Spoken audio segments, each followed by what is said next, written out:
Assalamualaikum warahmatullahi wabarakatuh.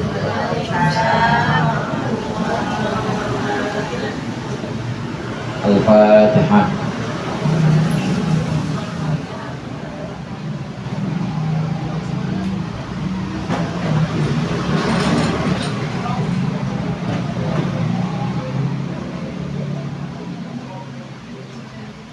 Bismillahirrahmanirrahim. Alhamdulil muallimil tullabi wa musahhilil khairi liman yata'allamu. Thumma assalatu wassalamu ala nabi wa alihi wa sahbihi ya yurdamu. Ya Rabbana kaffir anna dhurrana ووالدينا ولمن هو مسلم ندعوك اللهم علما نافعا من يومنا إلى الحساب يقوم. آمين آمين آمين ويا فتاح. آمين آمين آمين ويا عليم. Alhamdulillahilladzi faqaha man arada lahu khairu fid din wa hadahu sabilal muhtadin. Wassalatu wassalamu ala sayyidil mursalin wa imamil muttaqin sayyidina Muhammadin wa alihi wa ashabihi wa tabi'in ajma'in. Amma ba'du, fa inna asdaqal hadithi kitabullah wa khairul hadi hadi Muhammadin sallallahu alaihi wasallam wa syarrul umuri muhdatsatuha wa kullu muhdatsatin bid'ah wa kullu bid'atin dhalalah. Senap jamaah Majelis Ta'lim Nurul Anam, para ibu ustazah, ibu-ibu hajah, hadirat sekalian yang dirahmati Allah. Alhamdulillah pada sore hari ini kita berkumpul melanjutkan pengajian rutin kita, mengaji kitab Durusul Fiqhiyah yang ketiga. Mudah-mudahan hadirnya kita di sini mendapat ridha Allah yang tadi sudah dibaca dan yang akan kita baca menjadi sesuatu yang bermanfaat dunia akhirat. Amin ya rabbal alamin. Melanjutkan pembahasan tentang zakat. Setelah selesai membahas tentang sholat, tentu bagian dari rukun Islam berikutnya adalah zakat. Zakat ini termasuk satu bagian atau satu syariat yang sifatnya wajib. Wajib di sini maksudnya ma'ulima bid-darurati minad-din. Ma'ulima minad-dini bid-darurah, termasuk sesuatu yang merupakan bagian pokok agama dan sudah semestinya. Artinya ini bagian pokok. Kalau ada orang yang ingkar terhadap zakat, maka dia hukumnya kafir orang itu. Ada bagian agama yang sifatnya pokok seperti zakat, sholat, 5 waktu, itu hukumnya adalah pokok-pokok. Ini yang namanya ma'ulima minad-dini bid-darurah, sesuatu yang mesti dan pasti diyakini merupakan bagian dari agama. Sehingga orang yang mengingkari zakat, dia adalah orang kafir. Orang yang menolak zakat, ini dia kafir. Karenanya tidak heran kalau Sayyidina Abu Bakar radhiyallahu an, setelah Rasulullah wafat, kemudian Sayyidina Abu Bakar menggantikan kepemimpinan Rasulullah. Sebagian ada kelompok orang-orang Islam yang menolak zakat. Dulu waktu zaman Nabi mau dia zakat, tapi begitu Nabi wafat udah mulai membelot, gak mau membayar zakat. Berdasarkan ijtihadnya Sayyidina Abu Bakar, maka orang-orang yang seperti ini, orang yang ingkar pada zakat ini kemudian diperangi karena hukumnya kafir. Ini bagian pokok. Zakat, puasa, sholat 5 waktu, puasa Ramadan itu bagian yang pokok dari Islam. Nah, ada bagian-bagian yang tidak pokok dari Islam. Nah, itu kalau ada yang mengingkari, ya orangnya tidak disebut sebagai orang kafir yang tidak pokok. Contoh misalnya tahlil. Tahlil bukan bagian pokok dari Islam. Kalau kita dikatain sama orang, misalnya dibilang bahwa tahlil itu bid'ah, tahlil itu sesat, ya orang yang ngatain kita nggak sesat. Orang yang ngatain kita tidak termasuk kafir. Biarin aja, nggak usah dibagi berkat gitu aja. Jadi nggak usah musuhan cuma gara-gara itu. Ada yang bagian bukan bagian agama, kunut misalnya, itu bukan bagian agama yang pokok. Kalau ada orang yang ingkar terhadap kunut, misalnya dia tidak kunut, ya nggak apa-apa, masih saudara kita juga, karena bukan bagian yang pokok. Andai dia nggak kunut, kita jadi makmum dia nggak kunut, ya kita kudu nggak kunut juga, ikut aja, karena ini bukan bagian yang pokok. Agama dibedakan, ada bagian pokok yang tadi disebut ma'ulima minad dini biddarurah, ada yang bukan pokok. Sehingga yang bukan pokok ini kalau toh ada perbedaan, ada khilafiyah, maka ini tidak menyebabkan seseorang ini beda akidah atau keluar dari bagian Islam, keluar dari Islam.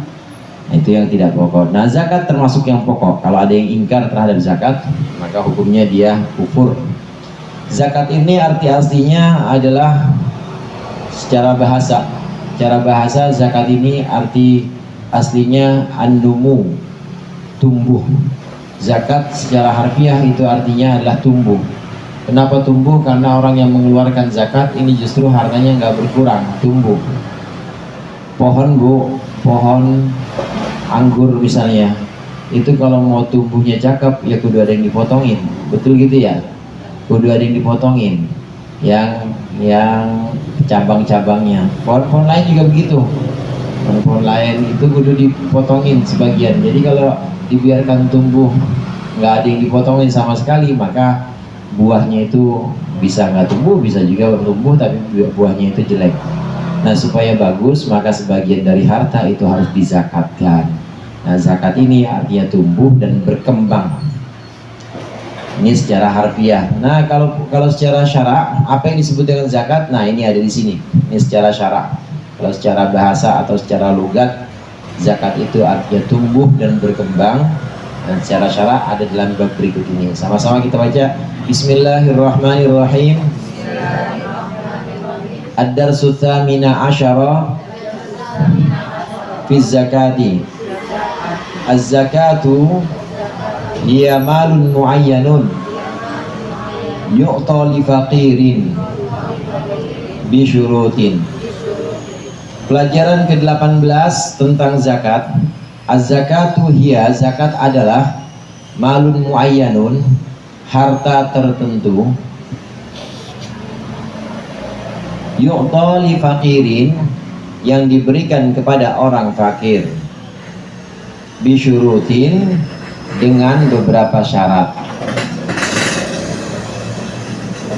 Secara bahasa zakat artinya tumbuh dan berkembang. Secara syara, istilah zakat itu adalah istilah untuk harta yang dikeluarkan, harta tertentu yang diberikan untuk fakir, miskin, dengan syarat-syarat tertentu. Ini yang namanya definisi. Definisi ini harus mani' jami'. Definisi ini harus mengeluarkan yang bukan termasuk dia dan mengumpulkan yang termasuk dia. Artinya di sini harus mengeluarkan ada harta, hartanya sembarang harta maka nggak disebut zakat. Zakat harus harta tertentu, harus harta tertentu. Artinya tidak semua harta itu perlu dizakatkan. Ada harta-harta tertentu yang hanya perlu dizakatkan, hanya harta tertentu saja. Kemudian juga dengan syarat-syarat tertentu. Artinya kalaupun hartanya termasuk harta yang wajib dizakati tapi tidak memenuhi syarat, maka belum wajib zakat. Pengertian ini, takrif atau definisi ini, zakat adalah harta tertentu yang diberikan kepada mustahik dengan syarat-syarat tertentu. Ini sudah merupakan pengertian yang sifatnya ini mengumpulkan dan juga mencegah yang bukan zakat dan mengumpulkan yang termasuk zakat, yang termasuk dari zakat. Contoh misalnya, ada orang dia sudah syarat zakat itu antara lain sudah mencapai nisab dan sudah ada kepemilikan 1 tahun. Orang yang punya ternaknya ternak kambing, kepemilikannya sudah 1 tahun, haul istilahnya. Kemudian dia udah punya kepemilikan 1 tahun, hartanya dan sudah termasuk harta yang wajib dizakatkan, yaitu kambing. Tapi ternyata dalam setahun baru punya 39, maka belum wajib zakat karena nisabnya itu 40. Ini yang dimaksud syarat-syaratnya harus syarat-syarat yang ketat, harus syarat-syarat tertentu. Nah, contoh yang tadi saya ambil contoh zakat peternakan, ternaknya kambing. Zakat peternakan kambing misalnya tadi, ini harus mencapai 1 tahun kepemilikan, milik yang sempurna. Demikian juga harus mencapai nisab. Nisabnya kambing, nisab dari peternakan kambing 40. Jadi syarat yang pertama harus milik yang sempurna. Kemudian syarat yang kedua 1 tahun kepemilikan. Syarat yang ketiga mencapai nisab, yaitu 40. Ada orang dia miara kambing dari bulan Januari 2025 ketemu Januari 2026. Mulai dari 2025 dia miara kambing 30 misalnya. Tapi sampai 2026 ini belum mencapai 40. Oh ya, nambah sih nambah, tapi tambahnya cuma 39. Maka tidak wajib zakat, belum wajib zakat karena belum mencapai nisab. Nah, kalau dia tetap mau mengeluarkan ya boleh, tapi namanya bukan zakat, namanya sedekah. Bedanya itu. Bedanya kalau zakat itu wajib, kalau sedekah meskipun belum memenuhi syarat boleh dikeluarkan. Nanti hukumnya jadi sunnah, dapat pahala kesunahan dan bagus juga. Kenapa diatur seperti ini? Supaya tidak memberatkan, supaya orang-orang yang memiliki harta-harta tertentu seperti tadi kambing, kemudian onta, sapi, atau perdagangan, barang dagangan misalnya, harta perniagaan, ini supaya tidak memberatkan. Jadi syarat-syarat itu dibuat syarat-syarat khusus supaya kalau belum memenuhi syarat maka orang ini tidak dianggap sebagai wajib zakat. Kalau sudah memenuhi syarat baru dapat atau dianggap sebagai wajib zakat. Kalau sudah memenuhi syarat maka pemerintah di sini, kalau dalam Islam disebut dengan imam, al-imam, ini boleh memintanya, boleh mengambilnya. Ada orang biara kambing tadi dari 2025 Januari. Dia miaranya padahal kok cuma 10 awalnya. Nah, kemudian di tahun 2026 Januari itu sudah 40. Awalnya dari 10. Maka harus mengeluarkan 1 ekor kambing. Ini sudah memenuhi syarat. Syaratnya kepemilikannya sudah 1 tahun, kemudian nisabnya sudah 40 dan juga sudah merupakan milik yang sempurna, maka sudah wajib zakat. Kalau dia masih nggak mau mengeluarkan zakat juga, maka bisa diambil paksa oleh imam atau oleh pemimpin. Pemerintah yang dimaksud sini al-imam adalah kepemimpinan yang memang ada hukum-hukum Islam di situ. Ini kewajiban zakat, hartanya harta khas khusus atau harta tertentu, kemudian batasnya, syarat-syaratnya juga syarat-syarat khusus. Demikian juga diserahkan kepada fakir. Fakir di sini hanya mewakili. Ada beberapa golongan yang boleh menerima zakat, istilahnya mustahik. Di sini fakir ini sini hanya mewakili. Sejatinya yang namanya mustahik zakat itu ada 8. Ada fakir, miskin, ada ghorimin, orang yang berhutang, ada ibnu sabil atau musafir, fi sabilillah, orang yang berjuang di jalan Allah. Perbudakan maksudnya orang yang sedang melunasi dirinya. Al-gharim fi sabilillah fil riqab. Mu'allaf itu orang yang baru masuk Islam. Itu orang-orang yang boleh menerima zakat mustahik. Ini orang-orangnya juga orang-orang tertentu. Dengan demikian, kalau disebutkan zakat adalah harta tertentu yang diberikan kepada orang tertentu dengan syarat tertentu, maka zakat tidak boleh diberikan kecuali kepada orang-orang yang 8 itu.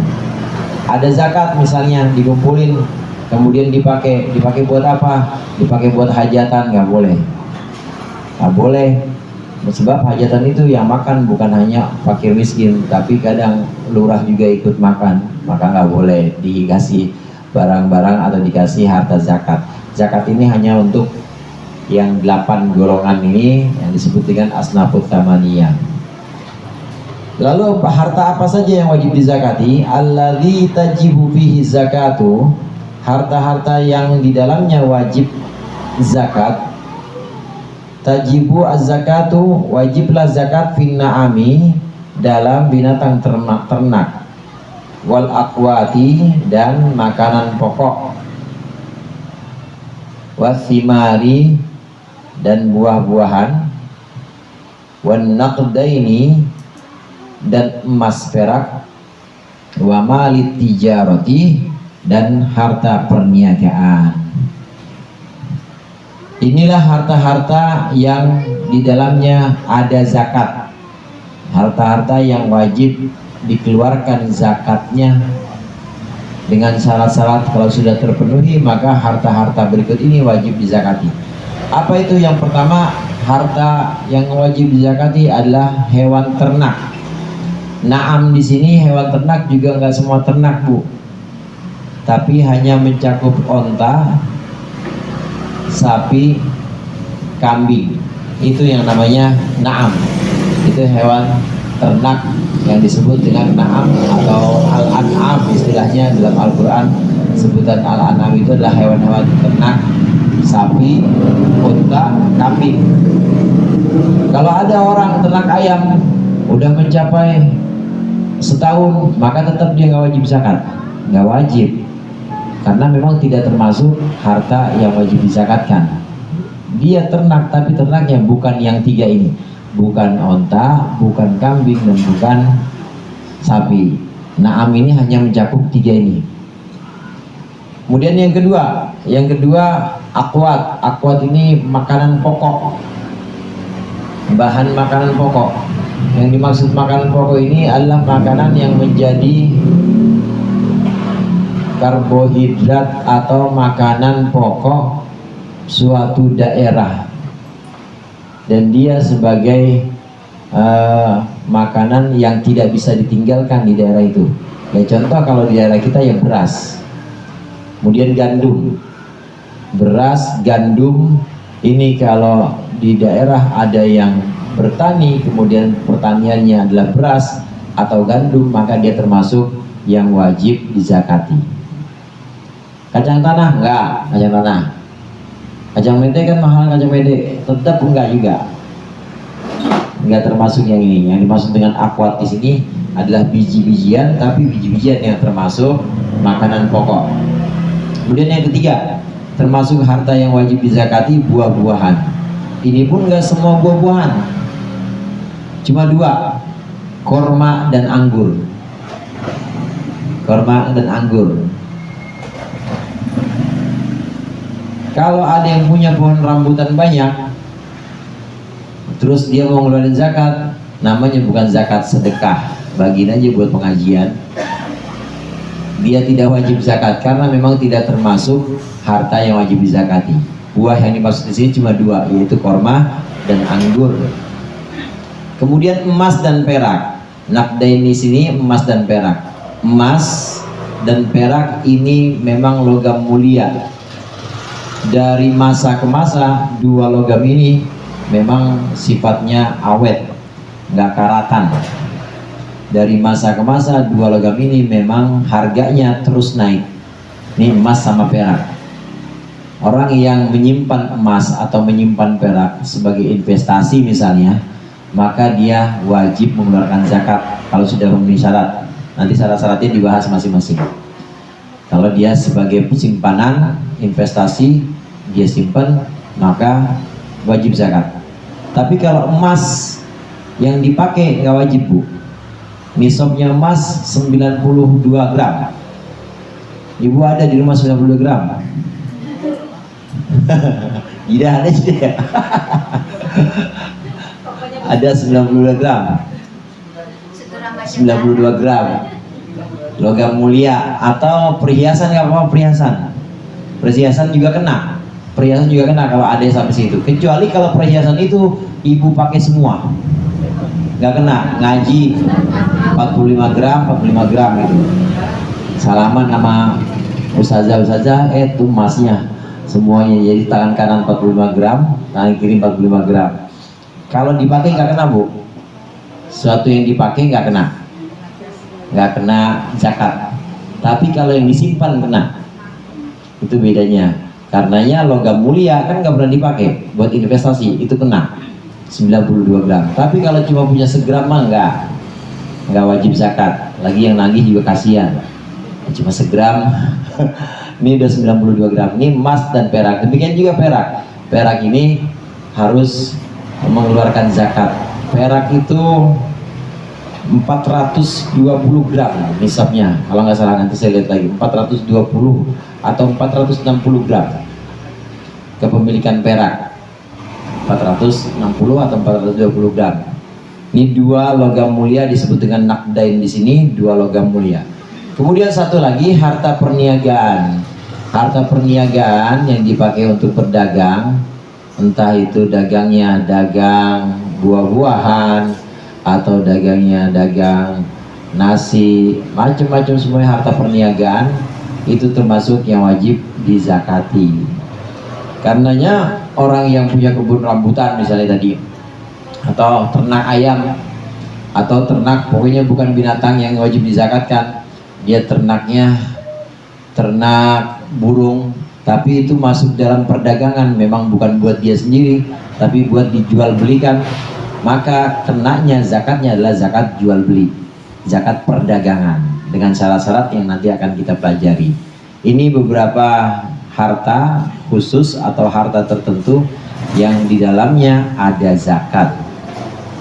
Ibu-ibu hadirat jamaah rahimakumullah, zakat ini kotorannya manusia, kotoran dari harta manusia. Jadi zakat yang dikeluarkan itu sengaja diwajibkan oleh syariat supaya membersihkan harta itu, supaya ada yang dikeluarkan. Dari badan kita aja Bu, kalau nggak ada yang keluar sama sekali, sakit lama-lama kita. Harus ada yang dikeluarin dari badan kita. Karenanya dari harta juga demikian, harus ada yang dikeluarkan. Harta yang dikeluarkan dari zakat itu adalah kotoran harta itu. Karena zakat ini harta, maka Rasulullah SAW menyebutkan la yahillu ala Muhammadin az-zakatu la tahillu ala Muhammadin wa ala ali Muhammadin. Atau kama qala Rasulullah SAW, zakat itu tidak boleh, zakat itu hukumnya haram untukku dan untuk keluargaku. Yang dimaksud keluarga di sini Bani Hashim atau Bani Muthalib, yaitu keturunan dari buyut Nabi yang namanya Hashim, atau keturunan dari kakek Nabi, apalagi keturunan Nabi. Jadi keturunan Nabi, keturunan kakek Nabi Abdul Muthalib, keturunan buyutnya Nabi Bani Hashim nggak boleh nerima zakat, karena zakat itu kotorannya manusia, nggak boleh nerima zakat. Jadi kalau toh mau memberikan penghargaan, jangan dari uang zakat, tapi dari uang yang sifatnya ini hadiah dari kami misalnya. Jangan diambilkan dari amil yang di masjid, atau diambilkan dari ada sekarang banyak basnas macam-macam, itu semuanya haram untuk Nabi dan juga untuk keluarga Nabi. Bukan karena haram karena zatnya, bukan, tapi karena memang itu kotoran, dan tidak selayaknya kotoran dipersembahkan kepada Nabi Muhammad, kepada keluarga Nabi Muhammad. Tapi kalau bukan keluarga Nabi, bukan keluarga Hashim, nggak apa-apa, boleh nerima. Apalagi dia mustahik, dia fakir, dia miskin, atau dia orang yang punya utang, atau dia musafir, boleh nerima, diperbolehkan. Tapi untuk keluarga Nabi Muhammad tidak diperbolehkan. Ini harta-harta yang wajib dizakatkan adalah harta khusus. Syarat-syaratnya juga ada syarat-syarat khusus yang insya Allah nanti akan kita pelajari di pertemuan berikutnya. Mudah-mudahan bermanfaat. Lebih kurangnya mohon maaf. Wallahul muwaffiq ila aqwamit thoriq. Assalamualaikum warahmatullahi wabarakatuh.